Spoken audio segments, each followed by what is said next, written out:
said, welcome everybody. This is the first part to a series of webinars we're going to do this week that is focused on the Illinois Dispensary Application Accelerator product, plus the Illinois Dispensary application process to help guide you through some of these different aspects to how to develop your application and to how to turn a winning application in and be successful. Just a little bit about us. My name is Zeta Seti. I'm the CEO of Green Rush Consulting. Our company is located in Oakland, California. We've been in the industry for about 25 years, have significant experience across the United States, winning over 100 licenses across 14 different states. And we have launched this Accelerator product, which is going to help a lot of folks apply for the license there in Illinois. And we're happy to go through this with you and help answer any questions. This webinar is mainly going to be sort of like a Q&A between our experts here, at Green Rush Consulting, including Dr. Tom Gallagher. And I would like to introduce him right now as he is our other guest speaker. Hey, how you doing, Dr. Tom? How's it going, Zeta? How are you doing today? Good, good. So to get started, Dr. Tom, I would like to just kind of go over some basically it's like general information about the application, like when it's due and, what do the fees look like? So can you tell us a little bit about, what, the general outlook is of this application process? Absolutely. So just to answer your first question, the applications are due January 2nd, 2020. So please note, there's going to be holiday hours, Christmas hours, all of these different hours are going to set back the offices. So you want to plan accordingly. Everything is due January 2nd, 2020, so please plan accordingly. Now the fee, if you do not qualify for social equity, the fee is $5,000. If you do qualify for social equity, the fee is $2,500. Now, we do again recommend submitting before January just because we don't know what that flood's gonna look like. We don't know how many people are actually gonna be trying to submit last second on January 22nd, or January 2nd, my bad. So again, please plan accordingly and try to submit as soon as possible. That's our best advice.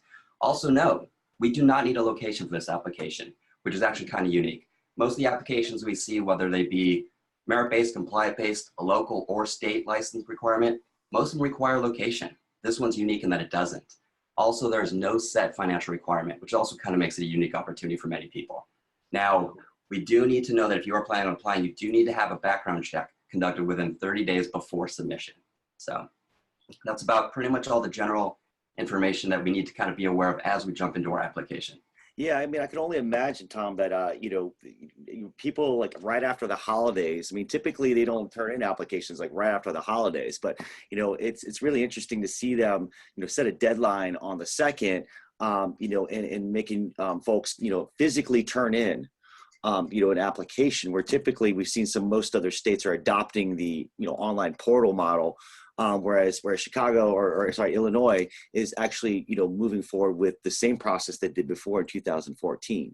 And a little bit different, but still you have to turn in an application. So you got to be aware of these different things. I mean, even weather, heading down to the Department of Financial and Professional Regulations office could have you impact and make it to where you may not be able to turn in your application, right?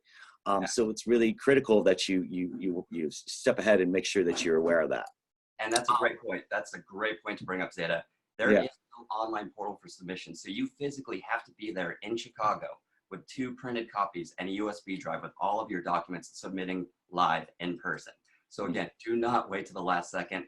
Get all your materials packaged, assembled, prepared way before the deadline and get there as soon as possible. Right.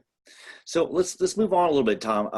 How will the licenses be selected? I know, obviously many states have their own types of scoring algorithms or scoring matrix, and obviously how they're going to grade it. But how are they going to rank applicants in terms of the different plans that they're going to be submitting to the state?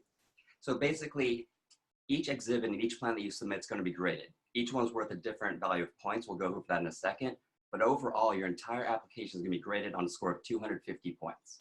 So the highest or closest to 250 you can get, obviously the better. That's going to be broken down into several scoring criteria. Suitability of employee training plan, that's going to be worth 15 points. Security and record keeping plan, that's going to be 65 points. Business plan, financials, operating plan, and floor plan, that's going to be 65 points. Knowledge and experience in cannabis related fields, that's 30 points. That's your team strength and your experience. Status as a social equity applicant, that's going to give you 50 points. Your labor and employment practices plan, that's 5 points. Your environmental plan is also 5 points. Illinois' ownership status is also 5 points. You do get 5 points for status as a veteran, and your diversity plan is also worth 5 points. Yeah, and I would think that, like, I mean, they have, indicated, some of these plans to be, just bonus plans, right? But we feel like it's always have been critical in winning licenses that you turn in all these plans. Like, don't leave any stone unturned, and don't, just decide not to turn in any of these plans just because it's just an extra bonus point. I mean, you got to think there's thousands of people applying for these licenses, and so you want to maximize your ability to meet the highest number of points with each one of these different sets of plans. And we're going to go over some of that on how to do that as we delve further along into this webinar series and also today. But we want to just give you kind of a quick outlook on, how the ranking will be performed based on the state. So speaking of that, like, let's just talk a little bit about these exhibits. What do you think about these exhibits, and like how, can our viewers be able to understand how to, be able to create them correctly as well as label them correctly? Because there's a big labeling, challenge there, where most people, I think, would miss this, but we need to ensure that, our viewers understand what that looks like. So what do you think, Tom? Well, absolutely. So each section of application is entitled exhibit. You have exhibit A through T. Each one of those has to be created as a PDF, and it has to be stamped correctly. Now, you have to place the stamp, or the preference is to place the stamp in the top right corner, and it should be labeled with the exhibit title. So for example, if we're working with exhibit E, purchase education plan, that needs to be stamped in the top right corner of all your documents. Now, we'll go ahead and cover a lot more of this assembly minutia on Friday with LP. She's the expert at this. She'll go ahead and dive right into all of the assembly minutia that we need to make sure that we get compliant and perfect, or else it could lead to a disqualification. But just so everyone's aware, there's a lot of rules and regulations that we have to follow, not just in writing our content, but in creating the actual submission package. LP, our policy director, will be walking through us on Friday more accurately, but so keep that in mind. Everything needs to be, all your I's need to be dotted and all your T's need to be crossed. And LP will walk us through that on Friday. Absolutely. That's fantastic. And, again, like, as we roll through this series, we're going to have, subject matter experts with a total optic on these different pieces that are very critical to the application, and a successful submission. So, speaking of these exhibits, I like to kind of try to dive into maybe a few of these today, and give our viewers an idea of, what is included in some of these different exhibits. Why is the application accelerator very helpful in producing a lot of materials, but then the customization of some of those pieces of these exhibits is critical to each person's brand, each person's business, and where they're located. So, I'd like to start off maybe with like exhibit F, business plan. And Tom, give us a little idea of what you think should be included in this. I mean, I know it's not like a normal business plan. Like, when you think about business plan, you think about financials, you think about, and it's actually for a specific type of audience too. But I think that when we look at exhibit F, business plan, it's really, it's not like structured like a normal business plan. So can you tell us a little bit about that? Yeah, so exhibit F is a requirement for your application. It's called the business plan, but more accurately should probably be called your chain of custody plan, because it really focuses on the POS system that you're going to be used to intake product, to sell product, to deny sales of product, and to log all of sales. Now, there is a portion in the business plan that asks you to estimate how much inventory you're going to have on hand at any given moment, how much delivery of product you're going to receive every so often. All of that is tied to, again, how much product you'll be moving in and out of your licensed facility. So again, it shouldn't be called a business plan as much as it really should be called a chain of custody plan. Mm-hmm. And it's really identifying the POS system, like you said. And I mean, I think a lot of folks out there, maybe or maybe not, have a good idea what POS system they want to use. I mean, I think it takes a little bit of research to find the right POS system that even integrates with BioTrack, which BioTrack is the state sanctioned, a system to do seed to sale. And they also offer that, but we also have heard, mixed reviews on the operating nature of BioTrack and how it's not, super user friendly. But there's other systems out there that will integrate with BioTrack and connect with it through an API. So, do you have any suggestions for our viewers about what a good POS system would be for? Well, before I dive into that question, I just want to kind of highlight another thing that Zeta brought up. Mm-hmm. You are required to use BioTrack THC as your seed to sale inventory management system. A lot of people have been asking me if this is the exact same thing as your POS system. Mm-hmm. No, it is not. Now, I do believe BioTrack THC does have a POS system. However, you need to make the decision whether or not you want to use that. At the end of the day, you are required to use a POS system that is compliant with BioTrack THC. So these are two technology platforms that are going to have to interface. So make sure when you're looking at a POS system, make sure it integrates with BioTrack THC. That's the first thing you need to look at when you're looking at any inventory management system. Is it compliant with BioTrack THC, which is required by the state? Right. And so the business plan is something that, we didn't offer in the application accelerator package, for the reasons that we felt like we could automate it, as well as the other products. Right. And so I think that, this is a really key thing for our viewers, is that they need to understand how to build that business plan, piece, right? This exhibit here. And I think that based on the questions, and correct me if I'm wrong, Tom, but based on the questions, it's really, asking a lot about this POS system and how we're going to use it. Now, can the viewers or any applicants utilize the information provided by the POS service provider in order to, fulfill the points in that section? Absolutely. In fact, one of the things I'm noticing is that a lot of POS companies are actually providing their own content, making it available. So again, if you haven't selected a POS provider, just do your own diligence. Use Google. A lot of these companies are providing one-sheets. They're providing their SOPs. They're providing other features and benefits. They're providing even compliance overviews with the intent of you adopting that content, putting it in your application, and then of course returning as a customer.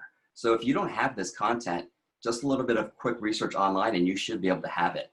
I know a lot of it was made available from Missouri. For example, Kova released a bunch of material from Missouri. Now, I don't know how the compliance section would line up, but I know a lot of the operations between Missouri and Illinois are going to be the same. So if you can locate one of those older documents, chances are the content will be usable, right? So there's many ways to get creative about filling out that business plan if you don't feel that you have the experience to do so yourself. Go ahead and just dive right into the literature, look up operating manuals, look up white sheets, any advertising, marketing, anything that demonstrates specs or abilities, and you'll be well on your way to kind of filling out the portions or the questions that are asked in the business plan. So. Yeah, that's great. That's great. Yeah, I think that'll be extremely helpful in, in really kind of populating that section, because it is 30 pages, right? And so I think that, we want to be able to show the state, or our viewers want to be able to show the state, hey, we have this very comprehensive system that is fully compliant, fully integrated with BioTrack, and actually, performs the functions that are needed within compliance in terms of chain of custody of products. So I think that is really the key answer to Exhibit F business plan. So let's move on to another one of these plans. Let's take the operating plan, for instance. That's Exhibit K. Exhibit K operating plan, obviously it's got the second highest number of pages. It looks like it's a very, very comprehensive piece to this, and it is included with the accelerator, which is fantastic. Tell us a little bit about the operating plan and what's included in that, Tom, if you could. Yeah, so Exhibit K is the operating plan, and it focuses on two main aspects. The first thing it asks you to discuss is the day-to-day operations of your facility, describing how you will maintain compliance with each and every single action that you take. And then secondly, they're asking for a labor and staffing plan. And inside that labor and staffing plan, they want you to identify how many full-time employees you're going to have, what wages you're going to pay, all of that type of stuff, training and development. All of that needs to be included in your operating plan. So again, it's really two things they're asking for: day-to-day operations, compliance overview of those day-to-day operations, and a plan for labor, staffing, and the development of your employees.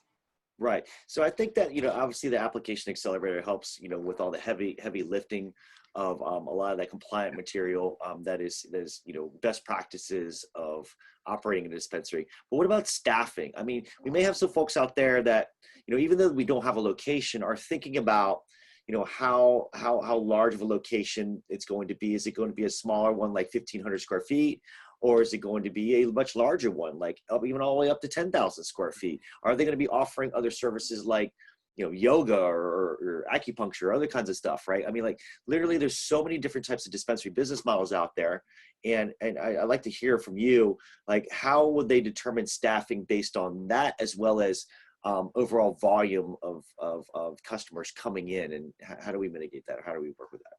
So there's a couple of factors that you have to consider when you want to determine volume and the number of employees, right? So one of the things you have to consider is how large is your market? Who's competing in that market?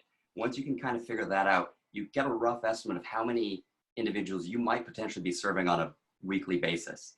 So right off the bat, you need to do market research. You need to figure out what your target market is, what the demand is, so that you can identify at max how many people you're going to be serving each week or each day, right? And that way, and here's where we can kind of leverage the fact that we don't need a location. That way, afterwards, we can select a location that actually is scaled properly to what we anticipate the market to be, right? One of the things that most cannabis companies are facing right now is the difficulty because they scaled improperly.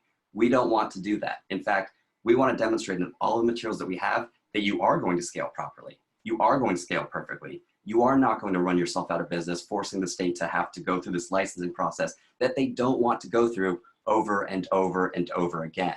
So in your operating plan and your staffing plan, the number one priority is to demonstrate your likelihood of success, right? Demonstrate a plan for year one. What happens if the market's not fully mature? What's your staffing plan look like? It's probably going to be 50% of what it's going to be the next year. So make sure to include staffing numbers that are scaled appropriately to demonstrate your likelihood of success. Well, I mean, drilling down even further into this subject, Tom, I think that, there's other factors that can be considered too as well. Like, are we going to be using, iPads, in store for people to order from right there, so we don't have long wait lines?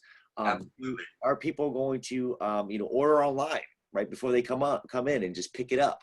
I mean, and how does that affect staffing? I mean, because again, as a startup business, you're really trying to maintain, your financial integrity and ensure that you're not overspending too much, especially during the first part of the process. And so being able to figure out exactly what staff that you need is going to be extremely helpful. And I think that, another helpful thing that we can discuss right here on the subject is the different types of staff that they're going to need. So for instance, there's a lot of questions in the application accelerator that talk about these different titles, right? So there's general manager, there's training manager, there's inventory manager. We developed those because we felt like those are very, clear titles to the different types of, processes that, as a dispensary operates. So tell us a little bit about that, Tom, and like how folks can really, understand the delineation of those different titles. All right, so two-part question. So first, Zeta brought up the question about how tech can impact staffing. All right, so our philosophy is kind of, if it can be automated, automate it. That's going to reduce your costs considerably. Zeta mentioned iPads. He mentioned ordering online. We weren't able to do that several years ago in California. In California, way back in the day, you had to go and you'd wait in line, and it would probably be a 20-minute wait. So that drastically increased the number of staff members you'd have to get people out, right? You would increase your number of patient care consultants. Now people walk in, they kind of know what they want. They visit an iPad station, they put in their order, and now one patient care consultant is able to serve upwards of maybe 60, 70 transactions per hour. So really think about how you can automate your systems. And that also ties back to your POS management system. If you want to go the automated route, make sure your POS system is capable of supporting that. Not all POS systems right now are capable of supporting that automated function. The iPad point of sale software systems at the counter. So just make sure that if that's the route you want to go, you select the proper technology. And then as far as the org chart goes, yeah, Zeta kind of discussed it perfectly. We identified several key roles that have to kind of exist at a successful dispensary regardless of its size and scale. So those are the roles you want to kind of have in place all the time. Now, where you're going to see a lot of flexibility in your staffing is the number of patient care consultants you have, right? A less automated company is going to require more patient care consultants versus one that is running iPad POS sales systems at the counter that everyone can access individually, right? So biggest flexible or the biggest variance in your staffing is really going to come in your patient care consultants.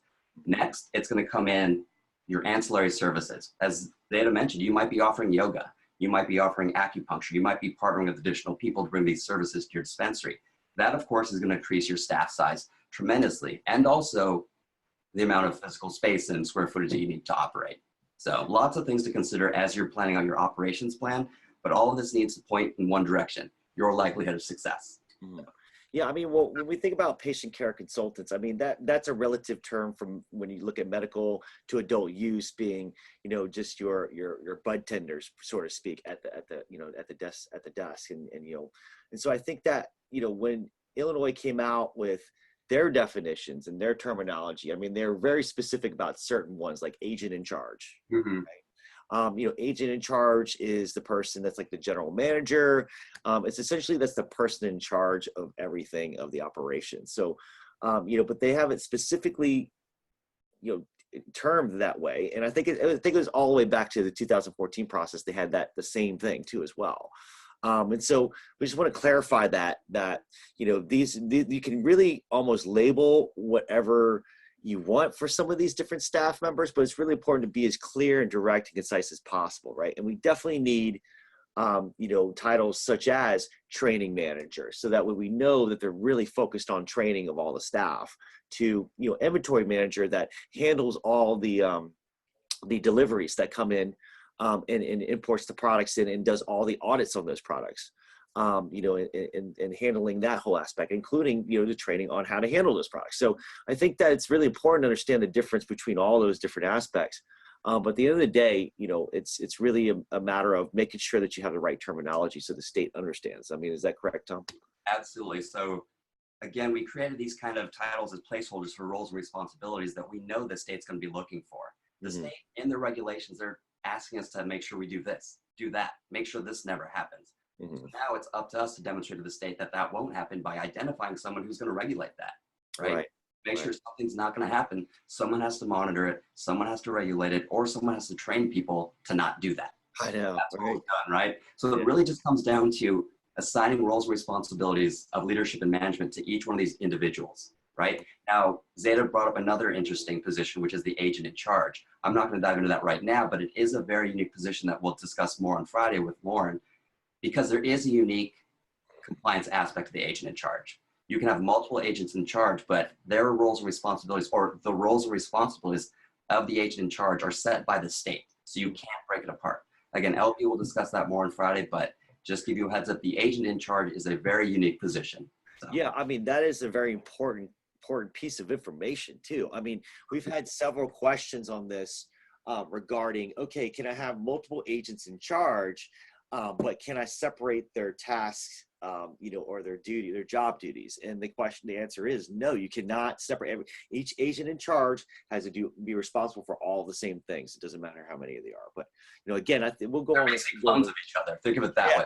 I mean, they don't. I mean, from a business standpoint or operational standpoint, it sounds like you should be able to do that, right? And be able to separate, multiple agents in charge and their different tasks associated. What is the task for agent in charge? But that's not the case, and that's out of compliance in the state of Illinois. And this is what they're telling us, right? But hidden down in the small fine print. So Let's move on at an operating plan, and let's go to kind of sort of like a new. I mean, they call it something different now. It's called Purchaser Education Plan, so Exhibit E. Now, typically we would look at this, and it would be something like, patient education plan, right? So in a medical state, but now they relabeled it Purchaser Education Plan, which I think is just really cool. So with the Purchaser Education Plan, I mean, I know that obviously this is a plan designed to help educate consumers on, responsible use, dosage, proper dosage, and what to look for in terms of titration of products for each individual. And of course, any labeling requirements, things like that. So tell us a little bit about the Purchaser Education Plan, Tom, and like how the Accelerator, when we built it, how that really hits all those points. So essentially, the Purchaser Education Plan has 5 points that the state's actually asking us to hit. I'll go ahead and just read them off of the application. 1, education on whether possession of cannabis is legal under federal law. Now, that's interesting. We're not just talking about consumption. We're not just talking about consumption in public. We're talking about just general federal law. 2, current educational information issued by the Illinois Department of Public Health about the health risks associated with the use and abuse of cannabis. 3, information about possible side effects. 4, notice of prohibition of smoking cannabis in public places. And 5, any other appropriate purchaser education or support materials. So they're asking for very, very specific information right here. So what we want to understand is that, yes, this is the adult use market. This is the recreational market. However, it is still going to be somewhat brand new. So there still is that lack of knowledge, that lack of education that comes from the legal aspect. You know, maybe some people don't understand what the legal purchasing age is, right? Maybe people don't realize that you can't consume in public spaces.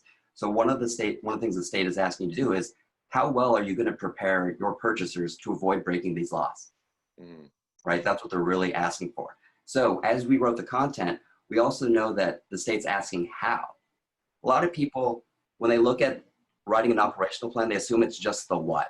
So they go off and list, oh, here's what we'll train them on. Here's what we'll train them on. This item right here, this item right here, this item right here. That's not necessarily what we're asking for right now. We're asking, how are you going to train them? This goes beyond what. So how? Are you going to give them tests? Are you going to do fire drills? Are you going to do safety drills? Are you going to send them to third-party training places? Are you bring third parties in? How are you going to make sure they're retaining this knowledge? Are you going to do spot testing? Again, answer the how. And that's precisely what we did. We've written a bunch of these operational plans, and they mostly always point to how. So we've covered that extensively in our purchaser education plan. It's the how that really matters, right? Yeah, I totally agree with you, Tom. I've seen this so many times, this mistake so many times where, it's almost like it's like when you try to answer the question, but not talk about how you're going to do it. I mean, they always talk about, okay, we're going to do this, this, this, and this, but they don't really like follow it up with how. I mean, I've seen some really expert application writers do this too as well. And you're going to lose points if you don't, explain exactly how you're going to do it, because that's what the state's asking for.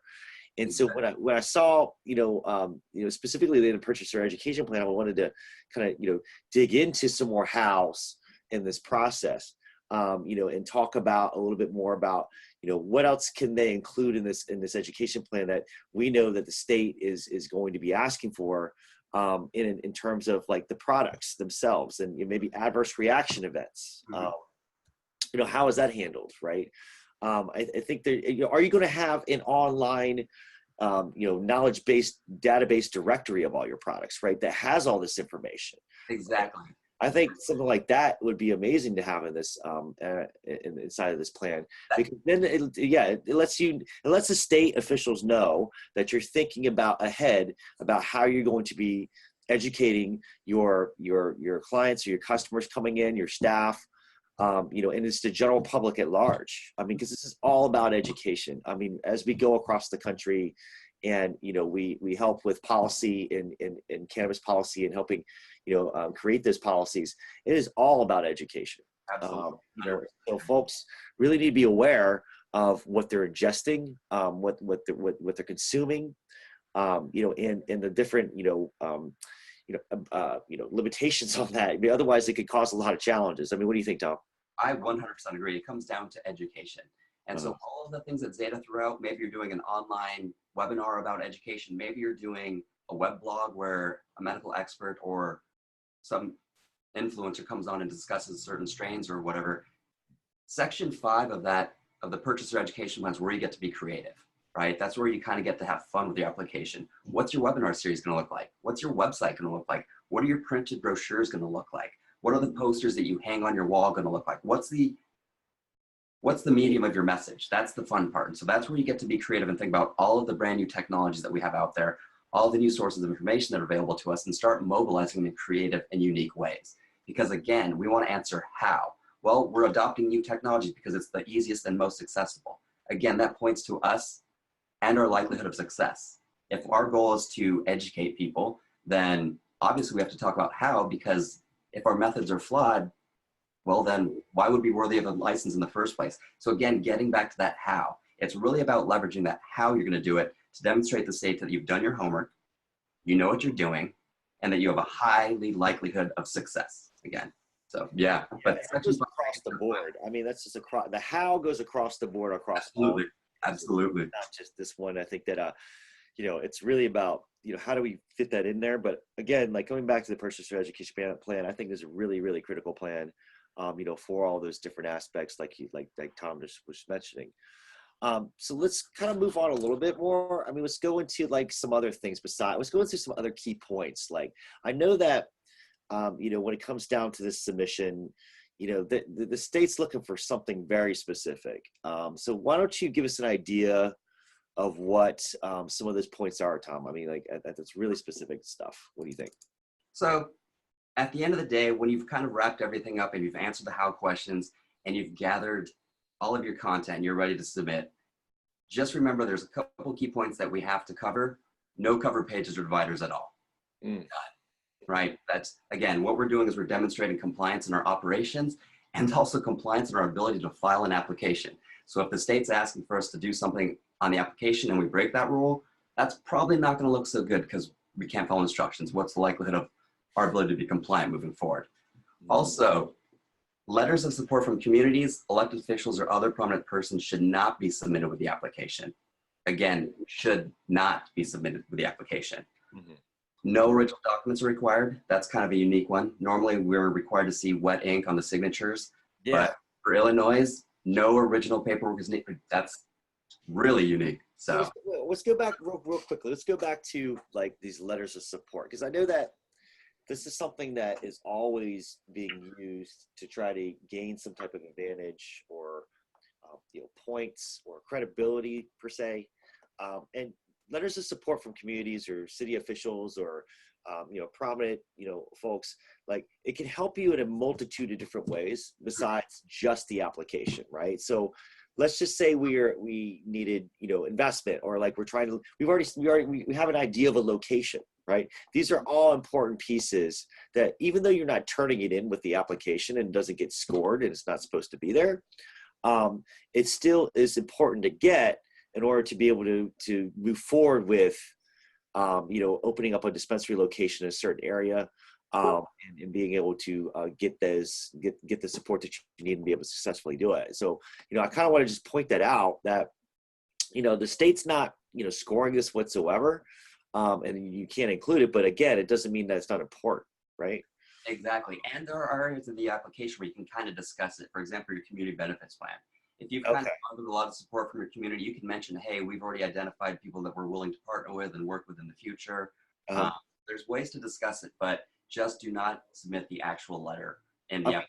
Right. Do you think it's okay? So let's just say we want to add in a paragraph about how we have, I don't know, like 12 or 13 different letters of support, for our business in a specific area, whether it's in the business plans or any section or any exhibit. Do you think it's worth it to eat up that amount of space in the content for that?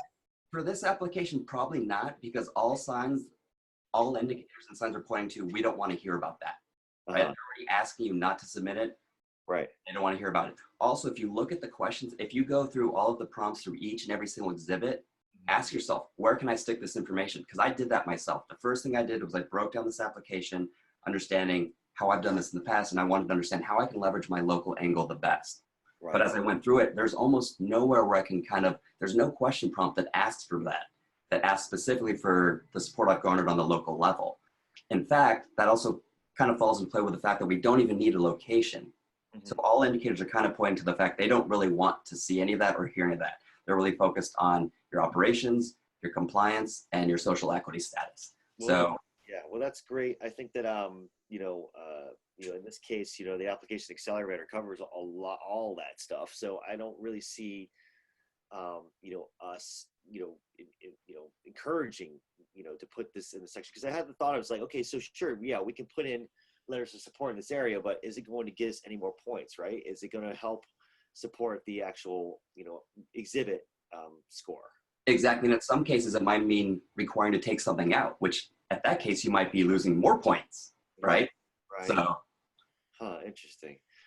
So continue on with some key points. I heard that there's a bunch of redaction. If you have redaction or anonymity issues, will you get a deficiency notice, or how is that handled in terms of that? Yeah. So if you have any redaction issues, you'll be sent a notification from the state, and you will have 10 calendar days, not business days, 10 calendar days to go through whatever process they've identified and make the corrections and resubmit. Now, I haven't seen that exact process yet just because it hasn't happened yet, but I've seen it in other states. What it typically looks like is you get an email, it identifies that you have a redaction error. Sometimes they'll tell you where it is, sometimes they won't. So keep in mind right off that bat, you need to start working on these deficiencies from day one. Expect them to give you nothing except for a letter that says you missed a redaction. And so you and your team will need to go through by yourselves and figure out where that mistake was, or maybe it's more than one mistake, right? You're gonna need to go through, redo quality assurance, make sure everything's perfect, and get it back to the state, go through their process within 10 calendar days. Well, I think we got everybody covered, because I know that, you know, we do all inline redactions on or anonymity on the application accelerator. You know, so that helps folks understand how to write in an anonymous way. Mm-hmm. You know, as opposed to, you know, talking about their CEO or talking about, like, you know, with names or anything like that in it. So I feel like we have that pretty well covered, and we're going to help support people in that way where they may not receive the deficiency notice. However, there are other forms, principal officers forms, or some of the other ones that I do believe. Can you talk a little bit about that and how you have to do redactions on some of those? Yeah, so there's other exhibits that, obviously there are exhibits that do not need to be redacted. You should have received in your email an actual form that walks you through the exhibits that require redaction. Now, one of the things you need to worry about is the financial section. Yeah. Some financials are 200 to 300 pages, so make sure you have the time and the resources to get through that to redact everything as required. Again, it's all about using your resources wisely at that point. So Zeta brings up a good point. We've pretty much we've redacted everything for you, but if you are going to make any changes or add content, make sure you don't make the mistake of identifying yourself. In fact, I know I get a lot of questions about, hey, what's the applicant? Can I change that to my company? No, because that's identifying yourself.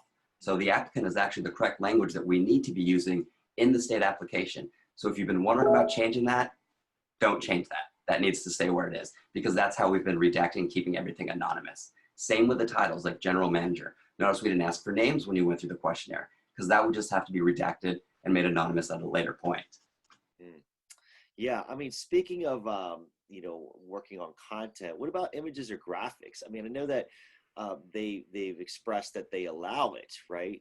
And sometimes an image tells 1,000 words, right? But what do you think about images and graphics taking up, you know, page count, you know, in some of these exhibits? I mean, do you think it's useful? Do you think we should do it?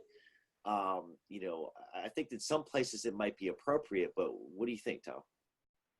Well, just before we move on really quickly, I just want to make sure that if anyone has any more questions about redactions or making things anonymous, make sure you visit our webinar on Friday, because LP will be diving into that more precisely. That's for more expertise than mine. But now, jumping back to the image or graphics, images can tell 1,000 words, but they can also be meaningless. So it depends on the image or graphic, and it also depends on the information that you're trying to convey. So a lot of people have been asking, oh, can I show a graphic demonstrating the potential market value of Illinois? Yeah, you can, but I'm pretty sure the regulators already know the financial potential of the cannabis industry in Illinois, which is why they are moving forward with it. So that graphic itself would probably not be useful. If you're going to use a graphic, you want it to tell a unique story that pertains to you, not a third-party vendor or the state or some general market analysis. If you are going to use a graphic, make sure it's unique enough to tell your story, demonstrate your process, your experience, or your narrative. That's the best way to kind of discuss it. But in general, I try to avoid graphics. I feel content and verbiage is more than suffice. Yes, I think that that makes a lot of sense, you know, because again, like, you know, putting in a bunch of graphics and just to make it to where you can make your page count makes it to where you lose out on a lot of material that you can actually have written material for, right? And Absolutely. so you know, I think that you know, when it comes down to it, it's a matter of like, how do we you know, avoid that, and how do we give the state as much information as possible in order for them to, you know, score as high as possible, essentially. Exactly, as much unique information as possible, right?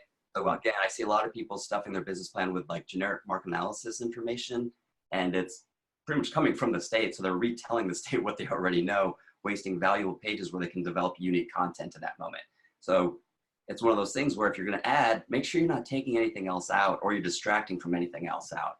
Because the more you add, the more you change, the more you deviate from what we know has been successful in the past and what has worked for us this whole time. So Absolutely. So that's fantastic. So, I mean, any other key points, Tom, that you could think of that would be helpful for our viewers here? uh, just make sure that as you're going through each exhibit, always answer the how, right? Make sure you're demonstrating how you're going to do this, how you're going to hit your goals, how you're going to make sure you're fully compliant. The how is how you demonstrate, again, your ability to be a successful business and maintain compliance. And those are the two biggest things that the state's looking for. Are you going to stay in business? Are you going to be compliant? Again, the last thing the state wants to do is go through this whole process again and issue licenses because a bunch of operators fell out of compliance or scaled the business incorrectly and went out of business. You know, speaking of which, like, I think that, I'm talking about relevant info, inside each exhibit application. I think the reviewers are going to be separating each exhibit, right?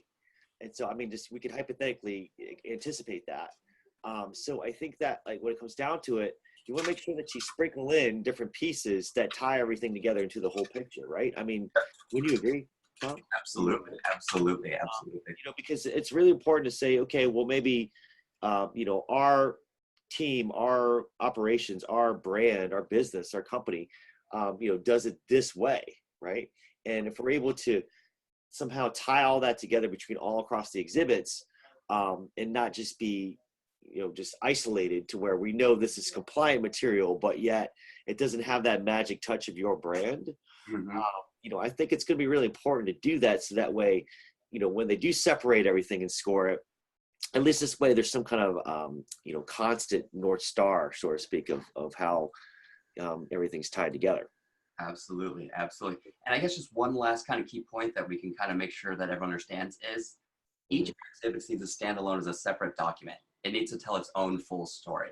So just because you describe your security system in the security plan doesn't mean that the person reading another exhibit is going to understand the details of the security plan. What is that? These exhibits will more than likely be graded by different individuals. So they will not be accessing your entire application. They will not be reading all of the materials at one point. So if one area you want to discuss your security plan, make sure you throw all of the information back there again, because otherwise the person might not see it unless they're actually grading the security plan and that other exhibit, which is highly unlikely. Yeah, I mean, I totally agree with you on that, Tom. I think that that's a really important thing to for sure make sure that's in place. That way you can actually have that all across the board. So, I think we're kind of coming up to an end and wrap up here for today for these different pieces of the webinar series. We appreciate everyone that's viewed and tuned in today to view this. We hopefully it was helpful information for you. We do have unlimited email support for our application accelerators product. So that way we can support you on any of that aspect. And please stay tuned for the next 2 webinar series. We're going to have some awesome subject matter experts coming up to help you understand every single aspect to how you need to submit your application, to how to work with the accelerator even more. And again, we wish you the best of luck, in basically, getting this application done. It's very comprehensive, and we're hoping that the accelerator will help speed up that process. So again, thank you so much, and look forward to the next series.